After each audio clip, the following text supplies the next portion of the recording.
Bienvenue dans notre chaîne Business et Vie. Dans cette vidéo, nous allons voir ensemble comment créer un axe sur Suivi 3D. Comme je l'avais dit dans notre précédente vidéo, que la conception sur Suivi 3D est réalisée à travers ce groupe de fonctions, donc Create et Design, c'est-à-dire c'est ici qu'on crée une conception sur Suivi 3D. Voilà. Particulièrement pour cette vidéo, nous allons voir comment créer un axe. Mais avant tout, je vous invite de vous abonner à notre chaîne et d'activer la cloche pour ne rien louper de nos nouvelles vidéos. Voilà, pour créer un axe sur Suivi 3D, vous devez cliquer ici, Alignment, c'est ça, axe. On peut créer un axe à partir de l'outil de création de l'axe ou soit à partir d'un objet AutoCAD. Voilà, pour cette vidéo, on va voir les deux méthodes. On commence d'abord par Alignment Creation Tools. Voilà. Et une fois vous cliquez dessus, vous avez une boîte de dialogue qui est appropriée à la création, dédiée à la création de l'axe. Vous devez entrer un nom, c'est-à-dire les noms. Moi, je laisse ça par défaut, ça signifie axe. Vous avez le nom de votre axe. Vous pouvez même ajouter axe principal, axe secondaire. Par exemple, quand on note ça comme ça, axe, et puis le compteur, ça signifie que ce qu'on crée maintenant là, ça peut être axe numéro 1. Quand on va créer encore un deuxième axe, ce sera axe numéro 2. Maintenant, on peut même choisir le format des compteurs, c'est-à-dire même l'incrément des compteurs. Si on clique là-bas, vous avez un menu contextuel pour modifier les styles d'affichage de compteurs. Ça veut dire quoi? On peut avoir ces styles ici. 1, 2, 3, ça veut dire qu'on aura axe numéro 1, axe numéro 2.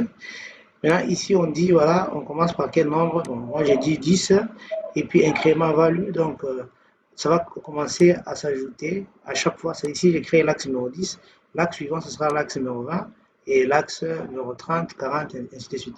On peut même changer les styles ici, on peut même en créer. Bon, moi, je opte ces styles ici, et puis j'ai fait OK. Donc, ce qu'on crée ici, c'est l'axe 10. Et puis, type de ligne, on peut créer des lignes centrées, des axes décalés et des axes connectés. Il y a des rails et puis des axes divers. Voilà. Dans le cadre de cette vidéo, bon, on fera que des axes centrés. Pour les prochaines vidéos, on va voir les axes décalés et connectés. Voilà. Au niveau des descriptions, c'est optionnel, c'est facultatif. On peut laisser une description, donc on peut dire voilà, il s'agit de l'axe qui relie tel point en passant par l'église X pour relier par exemple la population de tel contrat, tel contrat. On peut le dire ici. Donc ça c'est une description, elle est facultative, optionnelle. Et puis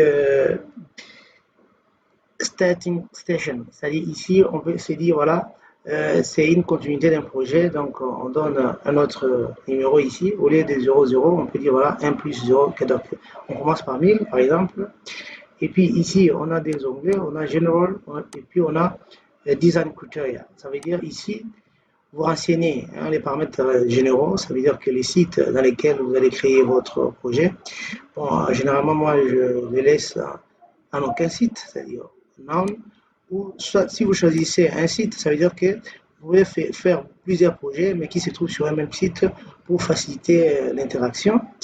Et puis, ce qu'on appelle alignment style, ça veut dire que ici, vous avez les styles d'alignement. Ça signifie que comment est-ce que votre axe va apparaître, c'est-à-dire, vous voulez que ce soit très fort, continu, rouge, vert, tout ça, c'est ça ici. Axe conception, donc c'est un style d'alignement. Il y en a plusieurs ici, on peut choisir, mais bon, on garde axe conception puisque c'est facile à éditer et puis c'est facile à modifier. Voilà, alignment layer.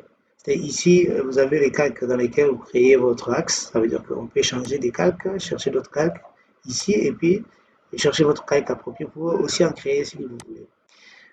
Nous, on garde ça comme ça. Et puis, alignment label set, ça veut dire que ce sont des indications que vous voulez que ce soit sur votre axe, c'est-à-dire comment les labeller, comment vous voulez que les indications s'affichent sur l'axe. Ici, c'est aussi un style. Hein. Donc ici, si vous choisissez abscisse 10 mètres, ça signifie qu'à chaque 10 mètres, vous aurez des étiquettes. Mais nous, on garde par défaut annotation, conception. Donc aussi, c'est facile à modifier.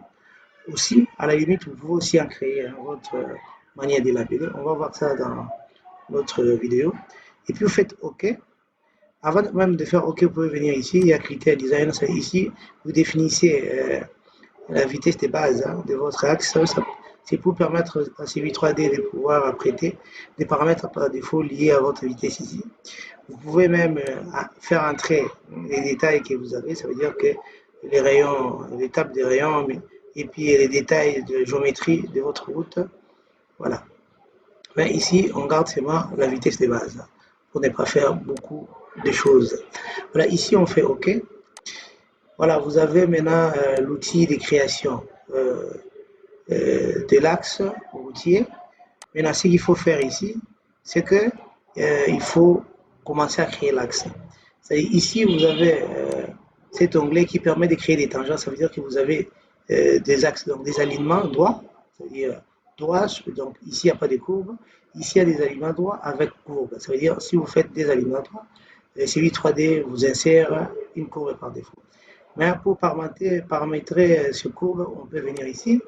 Vous choisissez, hein, donc si vous voulez en plan faire introduire des clotoïdes, vous venez clotoïdes, et puis vous modifiez des paramètres de clotoïdes, c'est-à-dire vous avez les cercles, donc les rayons des cercles, et puis vous avez des courbes avant, et puis amont, et puis aval. Donc selon, vous pouvez noter la longueur de votre courbe développée, et puis la constante A de clotoïdes.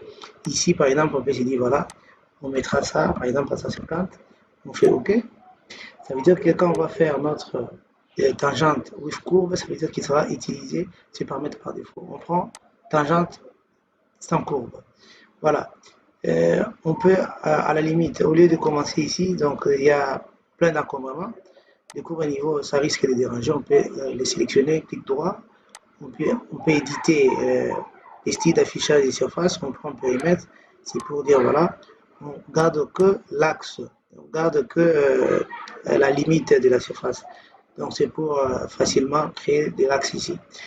Je peux venir ici, je reprends tangente, et puis on fait notre axe comme on veut, donc selon les points de passage obligés, selon la population à desservir, selon les besoins hein, qui a motivé la mise en place du projet. Donc ici on suppose que voilà, notre axe est comme ça, et à la fin on fait Enter. Une fois Enter, vous avez créé votre axe, mais ça c'est la façon dont l'axe est affiché, c'est la façon dont vous-même vous l'avez voulu. Ça veut dire que ça c'est en rouge fort, c'est style de l'axe. Et puis ça c'est les labels que vous avez choisi, c'est-à-dire annotation conception. Ici, vous avez des PK au niveau du début et de la fin. Et puis à chaque changement des vertex. Par exemple ici, on dit voilà, il s'agit de 759, voilà, ça continue et jusque là où il y a changement de direction des vertex, il y a un PK qui est marqué et puis entre ces PK vous avez des stations décalées entre elles de 25 mètres, vous avez ici 25, 50, 75 et puis ainsi de suite. Voilà ça, on a créé un axe sans tangente. Mais on peut même modifier le style d'affichage ici si vous sélectionnez l'axe. Et puis, si vous sélectionnez l'axe, et puis vous venez ici, vous sélectionnez l'axe, et puis vous venez ici ouvert, c'est l'axe numéro 10 comme on avait dit, l'axe numéro 10. Et puis style c'est conception, vous pouvez changer par exemple livrable. Vous verrez qu'en changeant livrable, on a un autre style d'affichage, vous avez des points mixtes, voilà. Et puis vous pouvez même changer aussi les types d'étiquettes, tout ça. Tous ces paramètres-là, vous pouvez les faire. Donc moi, je remets conception puisque c'est facilement éditable. Et puis vous pouvez aussi éditer, modifier les styles d'étiquettes. Donc l'étiquette, comment? Et si on sélectionne, ouais, vous avez l'étiquette est appliquée sur l'alignement axe 10, ce qu'on a créé. Et puis on vous a dit que ce qui est affiché, ce sont des stations principales. Voilà, c'est perpendiculaire à l'axe ici, à l'axe que nous venons de créer.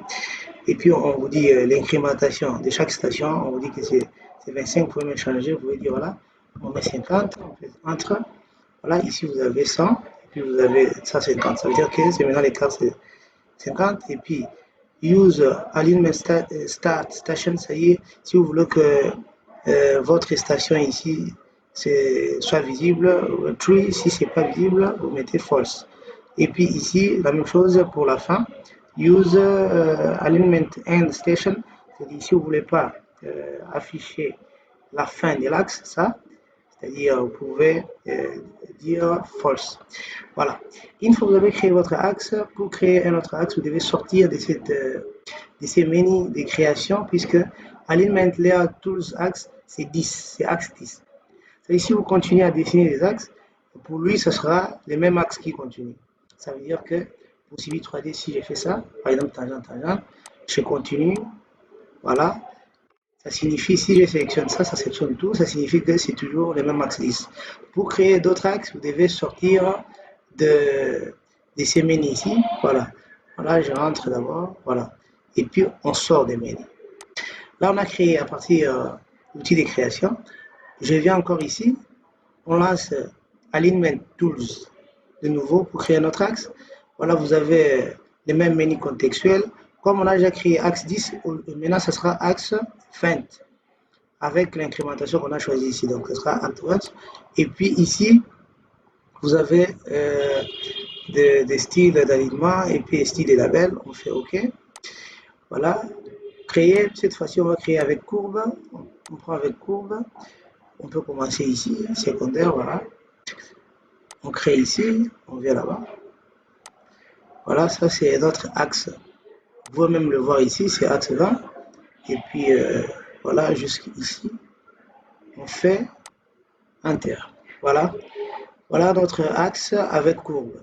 Mais pourquoi les courbes ne sont pas très visibles? C'est parce que les paramètres qu'on a choisis ne sont pas soit s'insérer, soit au vu de l'échelle, ça c'était pas assez suffisant pour s'afficher. Donc c'est ça l'axe qu'on a créé avec courbe, mais les courbes ne sont pas visibles.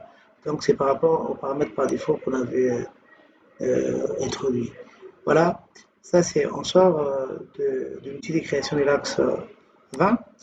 Et puis nous avons nos deux axes, nous avons ça, et puis nous avons ça. Voilà, prochainement on verra maintenant comment labeller automatiquement, et puis créer des axes décalés, et puis des axes connectés. Mais avant de finir, de boucler avec cette vidéo, j'aimerais quand même qu'on voie comment on peut insérer des courbes. Si vous faites des tangentes, comment insérer des courbes, vous venez ici, vous sélectionnez l'axe, et puis vous venez Geometry Editor, vous choisissez votre courbe ici, par exemple. Si vous voulez choisir des courbes, il y a trois types de courbes, il y a des courbes fixes, des courbes flottantes et puis libres. Donc nous on choisit par exemple libre, qui sera entre deux entités, c'est between two entities, radius, c'est-à-dire vous devez choisir les deux entités et puis les rayons. Donc on prend ça. Et puis vous pouvez regarder ici, select first entity. Donc sélectionnez la première entité, par exemple ça, et puis select next entity, c'est-à-dire l'entité suivante, c'est ça. Et puis on vous dit est-ce que la courbe c'est vous voulez mettre ça là où c'est written, c'est au-delà des 180 ou c'est moins de 180. Donc ici cette partie ici c'est moins de 180. Vous faites less than 180 et puis vous introduisez les rayons. On peut se dire voilà, ici on fait par exemple 25 enter. Voilà notre courbe. C'est introduit, voilà, c'est visible, ça dépend de ce que nous on a choisi comme rayon, ce n'est pas assez prononcé. On peut encore choisir ici par exemple first, donc c'est toujours opérationnel l'option ici. On prend première entité, deuxième entité, et puis voilà, voilà, c'est ça notre courbe.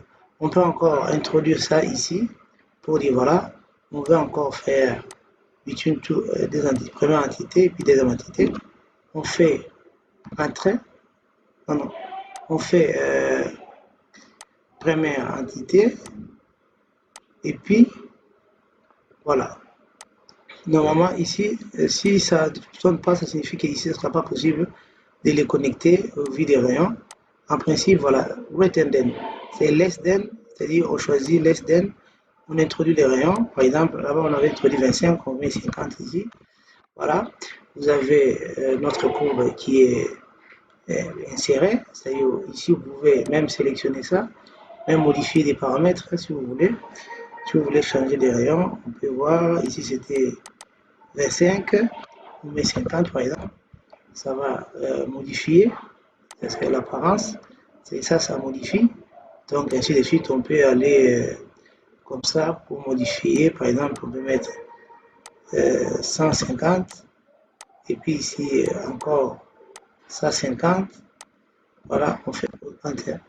Voilà, là on a introduit notre courbe avec 150, vous voyez, on peut encore davantage.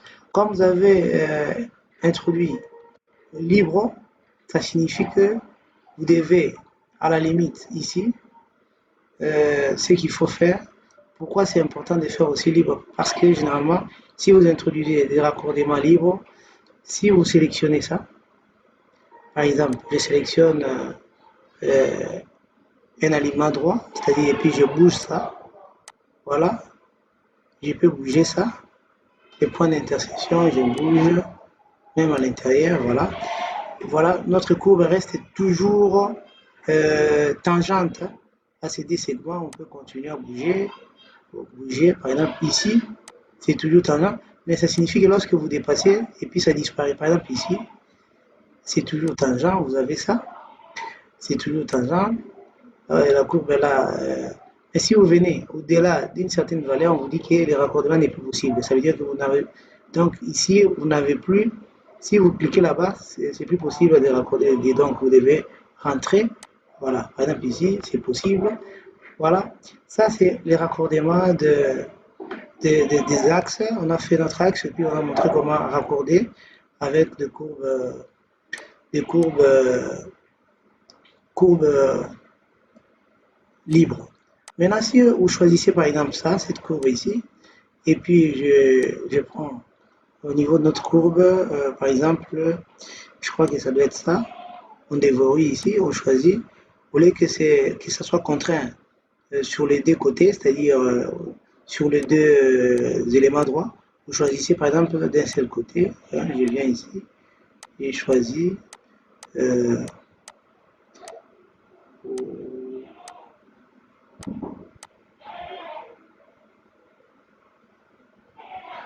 par exemple, d'un seul côté. Voilà, par exemple, ici, en amont, c'est-à-dire contraire en amont ou contraire en aval. Par exemple, on prend contraire en amont. Ça veut dire que si on vient ici, comme c'est contraire en amont, ça signifie amont de cette courbe, c'est cette partie ici. Donc, ça vous laisse déjà ça, ça signifie que la courbe, elle ne sera tangente qu'en amont ici. En aval, là-bas, ça peut varier. Ça signifie que si on bouge notre courbe, par exemple, comme ça, je bouge, vous voyez, donc la courbe, elle est restée tangente en amont, mais là-bas, la tangente, elle est perdue. Ça signifie que c'était contraint. C'est ça qu'on appelle courbe flottante. Ça signifie d'un seul côté, c'est contraint d'un seul côté, ou ça peut être libre, ça signifie que c'est contraint de deux côtés. Ici, si on continue, on peut voir que la courbe reste toujours tangente de ces côtés en amont, pas en aval. Voilà, c'est ça un peu comment tracer, créer notre axe routier à partir de l'outil de création et comment insérer des courbes de raccordement en plan. Ça veut dire qu'ici, vous pouvez faire pareil, hein, c'est-à-dire ici, vous choisissez ça. Vous venez, première entité, et puis deuxième, vous choisissez less than, et puis vous pouvez faire, par exemple, de 100 mètres. Voilà. Ça vous fait un raccordement. Voilà, les paramètres des rayons, vous devez consulter les guides. Hein. Par exemple, les CBTP, ça vous donne des rayons raccordement en plan, généralement c'est autour de 300-400. C'est-à-dire, ça, c'est vraiment à titre indicatif. Hein. Il ne faut pas aller dire, voilà, les raccordements, vous les faites à descendre. Voilà, ça, c'est les raccordements entre deux. Vous pouvez même choisir que cela reste contraint seulement en amont ou en aval. Voilà. Ça, c'est ce qu'on peut se dire hein, sur l'axe. Maintenant, on va voir comment créer l'axe à partir d'un objet AutoCAD. C'est-à-dire, là, je ferme et puis je vais supprimer les deux axes que nous venons de créer. On a créé ça. On a créé ça. Donc, on supprime ça. Voilà, comment créer maintenant à partir de AutoCAD. J'avais déjà prévu des axes AutoCAD, déjà appelé axe. Voilà, c'est ça ici. Voilà, vous avez l'axe avec les axes décalés, axe avec axe décalé, donc les lignes parallèles, ce n'est pas les axes décalés, donc c'est les lignes parallèles. Mais je vais vous montrer comment on crée des axes décalés, c'est-à-dire les axes qui dépendent de l'axe parent. C'est-à-dire ici, comment on crée un axe à partir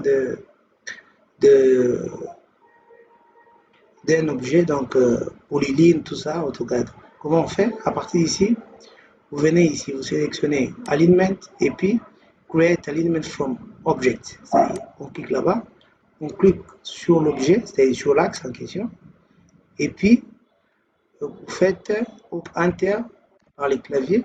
On vous dit inverser. Si vous inversez, vous cliquez ici ou vous acceptez, vous faites Enter. C'est inverser quoi? Inverser les sens des parcours. Il y a toujours, ça indique toujours par un flash hein, pour vous dire voilà, votre axe, ça fait soit comme ça, soit comme ça.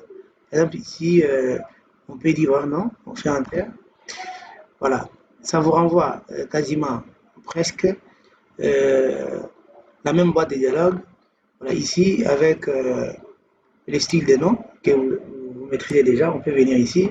On initialise comme on avait supprimé 10. On fait 10. Voilà, ce type de ligne, c'est toujours centré. D'axe, c'est toujours centré. Ici, on garde ça 0,0. Et puis, site, on laisse ça comme ça. Axe de construction, c'est le style, on laisse ça comme ça. Annotation label, on laisse ça comme ça.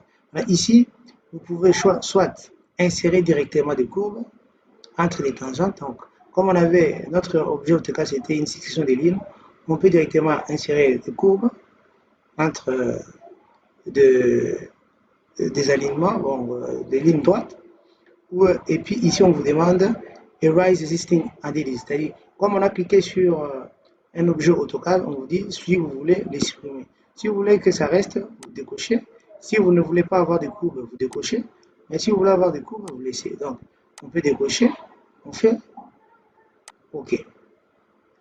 Voilà, vous avez maintenant votre axe qui est créé. Donc, c'est quasiment les mêmes axes. Voilà, ici, c'est l'essence des parcours que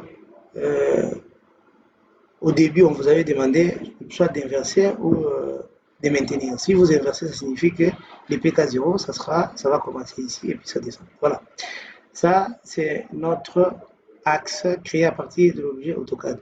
Comme on a supprimé l'objet, vous n'avez plus d'objet AutoCAD. Si vous aviez laissé l'objet, ça allait rester.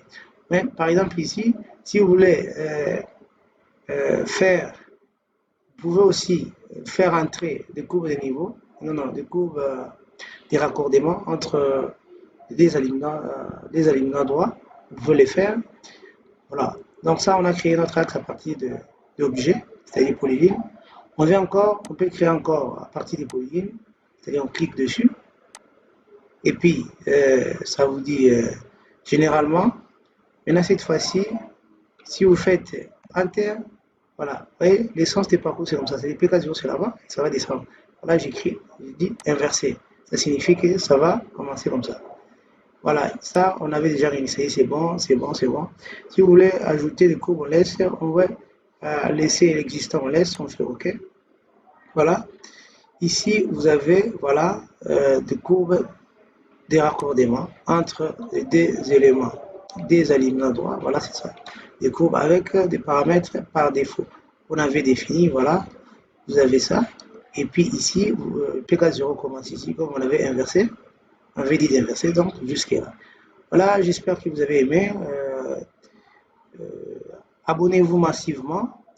Aidez-nous à atteindre une audience qui nous permettra de faire encore davantage pour vous. Si vous avez des préoccupations, des questions, n'hésitez pas de nous les partager via les commentaires. On se retrouve à très bientôt.